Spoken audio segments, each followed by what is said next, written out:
We're making an app, a little HTML, a little JavaScript, today on CodeLab.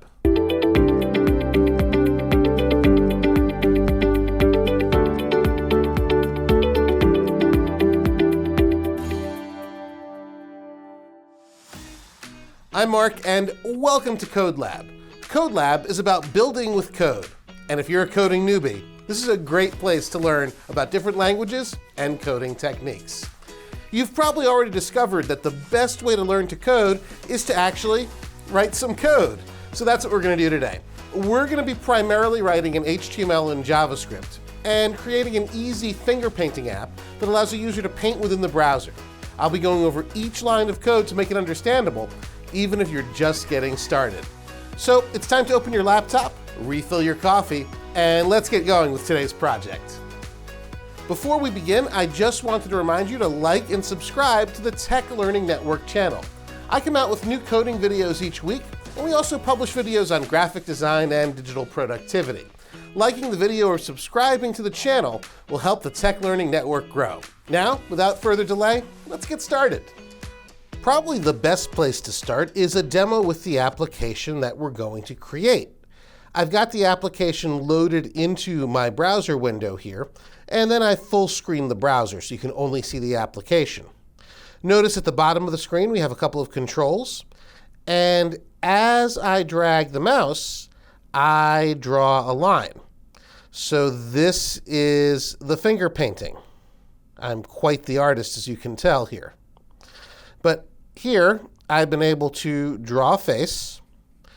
I can clear it and start over. I can adjust the color of the line we're going to draw in. Let's choose something orange. That looks good. So now, the line I drag is orange. When I release the mouse button, I can move to a different point and start a new drawing. Just doing these S curves here. I can also adjust the width of the line I'm drawing from a fairly thin line to something somewhat thicker to a much thicker line. In addition to adjusting the color and the width, I can save my drawings. Now this is kind of a cheat here, because notice it says right-click to save, and now I have the Save Image As option, and this will allow me to save the image on my desktop or somewhere else on my computer. I'm going to save it in Documents, and I'm going to call it My Drawing. Click Save. And notice it downloaded in the corner. And notice it downloaded in the bottom left-hand corner like any other file downloads from the browser. Let's take a look in my documents and see if we can find the file that was saved. And there you can see inside my Documents folder. And right there in the middle is my drawing, saved as a PNG or PNG file. We can preview it if we take a look at this in a gallery view. And there you can see the 3 lines that made up my drawing. Pretty unimpressive as far as drawings go, but I hope you agree the technology and probably the code here is interesting. Let's take a look. I've already loaded the code here into my Visual Studio Code editor. Here you can see there's actually a couple of different files that make up the code. There is this HTML file. There is a CSS file, which is a short file with style information. And then there is the JavaScript, which is the heart of our application. You'll probably be surprised to learn that this whole program is less than 100 lines of code. That's actually pretty short as far as programs go, but with less than 100 lines of JavaScript, we built a complete application. Now, let's dig into the code. We'll start with the HTML. HTML is the structure of any particular document we create. Online, we're starting with a doc type declaration, which simply declares that we're writing in HTML5. Our HTML document is divided into 2 sections. The head, which goes from lines 3 to 10, and the body, which starts on line 11. In the head of the document, we have 2 types of information. First, we have meta information. That's information about the document itself. Usually it's for search engines or other applications that might consume the HTML. Secondly, we have connections to other scripts. So this is where we'll connect to our JavaScript file and the CSS file we looked at a minute ago. So here you can see the meta tags I just described. On line 4, we're declaring the character set as UTF-8, which is a standard. On line 5, we're setting up the viewport. And that's so our app fills the screen on a mobile device. Line 6 is simply the title of our document, finger paint. And lines 7 and 8 are the attachments to the external scripts. Line 7, the script, the type is JavaScript, and the source is the fingerpaint.js file. On line 8, we link to our style sheet, and in this case, the source, or hypertext reference, or href, is fingerprint.css. Lines 7 and 8 allow us to put our application together by assembling all of the scripts. And that pretty much takes care of the head of our document. The body of our document is where the elements that are visible to the user in the browser window will live. Let's take a look. So now looking at the body, the most important element is on line 12. That's the canvas element. The canvas element is the surface on which we can draw. Canvas came around with the latest edition of HTML, HTML5. It's essentially a projection surface on which you can draw, you can display text, you can display images or graphics, and even animations. We then have a logical division from lines 13 to 17 for the save area. That's where our buttons are that allow us to actually save the document. Notice you can see the text, right-click to save right in there, and you also have the back button. There's then a section with tools. I put those in a table just to lay them out. The tools are our color change input on line 21. Now this line has a lot of code, so let's break it up. On line 21, we're defining that we're in a part of the table known as a table data cell. That's what the TD means. The label is what displays the actual word color. And input type color is what gives us the color change element. Let's take a look at this in the actual document. So there you can see the word color, that's our label. And this element I'm clicking on, that's the input. That's what allows us to change the color to any of the colors that our computer can display. Now we're in purple. Similarly, line 22 has the control for the width of our line. You'll see again, we have it organized into a table data cell with the TD tag. We then have the label displaying the word width. And then the input this time is the type range. That's what gives us the range slider. The slider has values, minimum of 1, maximum of 10, and stepping by 1. So that means essentially we can have the values 1 through 10 in our slider. So there you can see our slider is currently set at the value 10. If I were to move it all the way to the left, it will be set at the value 1, and now you can see we get the much thinner lines. Line 23, we have a button element for our save button. Notice the element is called button. And then we have a button element for our clear button. You'll notice our HTML is simply placing these elements on the screen. It's not describing exactly how they should look. That's the job of CSS. And it's not describing how they behave. That's the job of JavaScript. We're going to add that in when we write the CSS in JavaScript here in a few minutes. We then end our table. We end our logical division for the tools. We end the body section of the document. And we end the HTML. So that's it for the HTML. Now we just have the CSS and the JavaScript to look at. Remember, the HTML has no functionality and no particular style. That's why we need these other files. I'm going to move to the CSS. We have the body of our document. And here I'm simply creating the body to have no margins and a default font of Arial. You'll remember the canvas element was our drawing surface. I gave that a gray background, the color DDD, which is an HTML color for gray. I put a 1 pixel solid black border at the bottom. That's the line you see at the bottom between the actual canvas and the controls. and a little bit of margin space between the actual canvas and what's below it. For the table where we have our controls, I just set that for a width of 100% of the screen. And for Canvas IMG, I set a width and a height of 75%. Canvas IMG is a div for the image that's used when we save. All right, so CSS done, HTML done. Now we're on to the JavaScript, and this is really the heart of our application. I'll give you a little bit of a warning here. JavaScript is not as intuitive as the HTML or CSS, so you may have some trouble understanding it. I'm going to do my best to explain all the lines, but as you practice with JavaScript, what I'm showing you will become second nature. You ready? Let's go.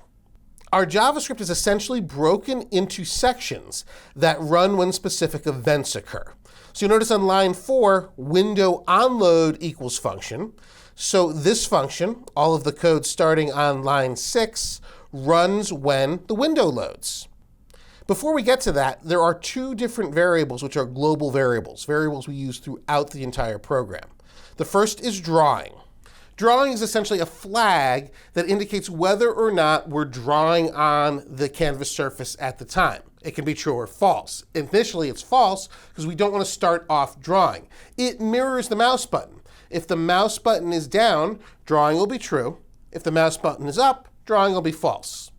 The context, the second variable, is associated with the canvas, and we use it throughout our actual application. So line 4 again declares that this code runs when the window loads. The first thing we do on line 6 is determine how the clear button is going to work. So line 7 looks pretty complicated. Document get element by ID button clear. That's actually getting the clear button from the HTML. And we're adding to it what's called an event listener. An event listener is exactly what it sounds like. It waits for an event to occur, in this case, a click on the clear button. So you notice you see the word click on line 7. When that click happens, the function that starts below the document.getElementById on line 7 runs. And what we do is we run on the context. Remember, that's simply a representation of our canvas. We run the clear rectangle command, clear rect. And we run that from the 0, 0 point, the 0, 0 point at the top left, and we run it down through the width of the canvas and the height of the canvas. Context.canvas.width and context.canvas.height. Now, why didn't I just specify a number for the width of the canvas, or the height of the canvas for that matter? Well, we don't know how big your screen is. We don't know how big that canvas is going to be. So we use these variables to determine how big the canvas is on the computer in which our fingerprint program is running. So again, when the clear button is clicked, we have an event listener that responds. It runs the function that runs context.clearRectangle on our canvas from the top left-hand corner to the bottom right-hand corner. Next, we define what the back button does. Do you remember the back button? Let's go back to our program and take a look. We'll draw a quick circle here. I guess that's a circle. When I click Save, notice there's a back button. That's the button we're talking about. And when I click back, we go back to the regular finger paint display. So that button is coded on line 12. Again, document get element by ID button back. That gets the back button from the HTML. We add an event listener. It's listening for a click. And when that click happens, the following function runs. All we do here is, again, display the canvas area. That's where the canvas is, my canvas, the save area, and our tools. You'll remember from the HTML that our document is divided into different areas. If we go into the body, we have my canvas, where the canvas is, the tools, and we have our save area. The save area is displayed when that save key is clicked. It's not visible at first. So you can see here what happens when the back button is clicked. We display the canvas area. We remove the save area. Notice it's getElementById save area.style.display equals none, and we display the tools. So that resets us to the original set. Line 20 deals with our line width slider. Here, we're again setting up a listener. GetElementById line width, add event listener. This time we're listening for a change. Change event simply means that the value of the slider has changed. The user's dragged it from 1 to 5, for example. When that change occurs, we're going to set the line width on the context to the value of the slider. Look at line 21 carefully. Context.lineWidth, which sets the width of the line we're drawing with, is set to getElementById linewidth.value. So here is our slider. I'm setting the line width to 10. Because the change event has occurred, now the corresponding line that I'm going to draw has the same width value. If I change it again, the line width also represents a corresponding change. Similarly, we have an event listener on the color changer. It's also listening for the change event. Document getElementById color change, add event listener, change. It's listening for the change event, and it's going to run the corresponding callback function when the change event occurs. And here, when that change occurs, we're going to set the context.strokeStyle, that's simply the property that controls the color of the line, to the value of the color change element. Look carefully on 26. Context.strokeStyle equals document getElementById color change.value. So the change event occurs. This color has a corresponding value. Notice the RGB values are listed. And now the color of the line has a corresponding change. Context.strokeStyle equals document getElementById color change.value. So that's setting the stroke of the line to the same color as the value of our color change element. All right, now we get to save our documents.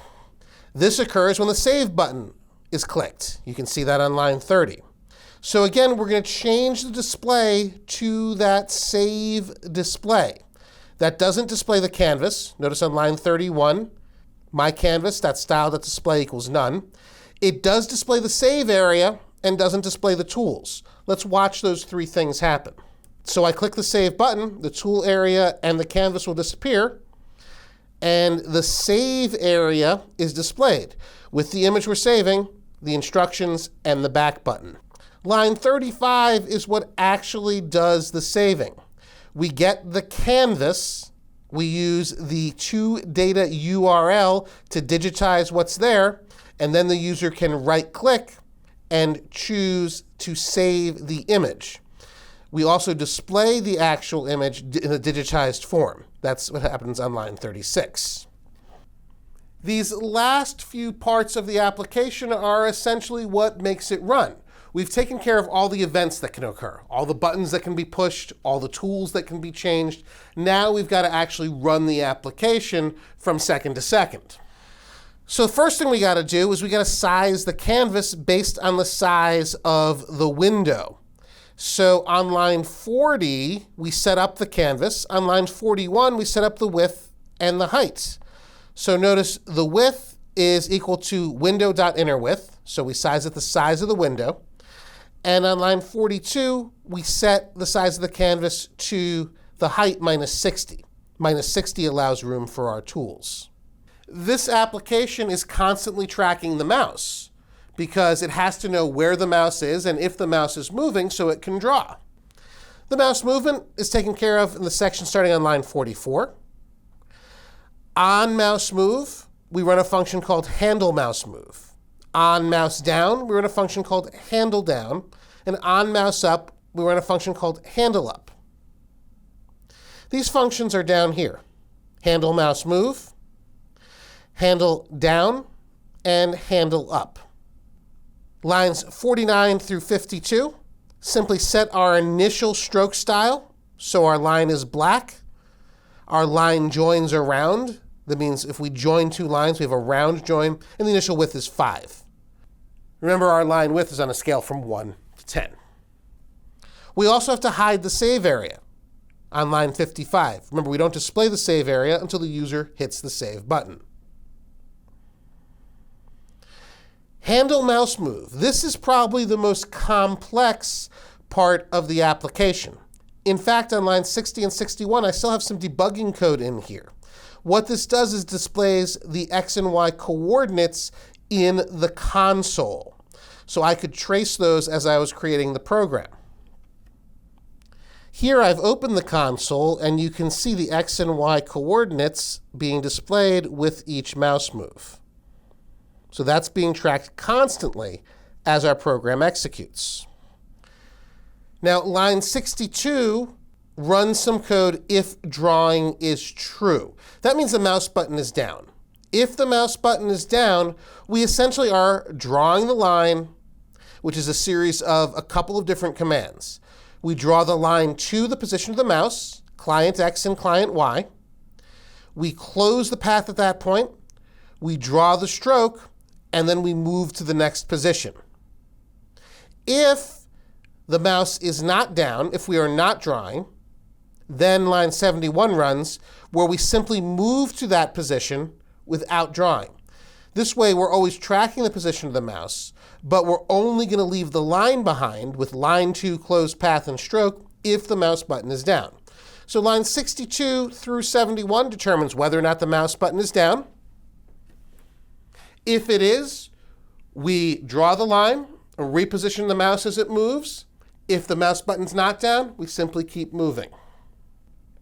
And this is where we handle the mouse button. So handle down runs whenever the mouse button is pushed down. Line 78 changes drawing from false to true.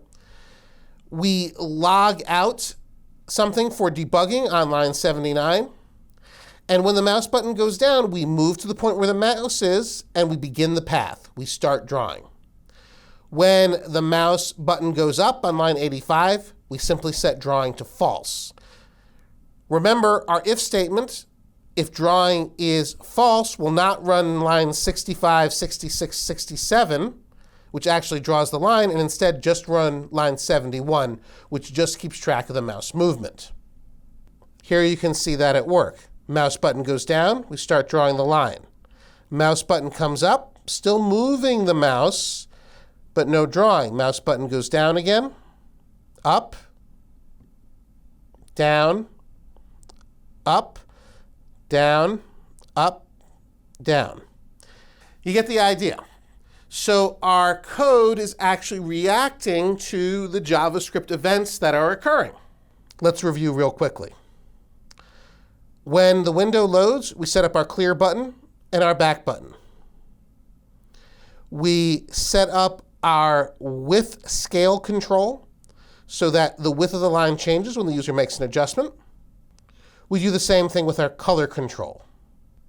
We set up our save to display the save area and hide the canvas and the tools.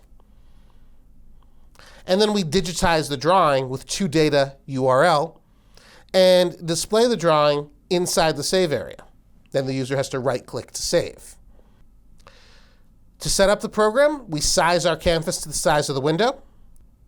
We track our mouse movement. We have events responding to on mouse move, on mouse down, or on mouse up. So you move the mouse or the button goes down or up. We set up our initial line with a stroke and a color. And we hide our save area when the program starts.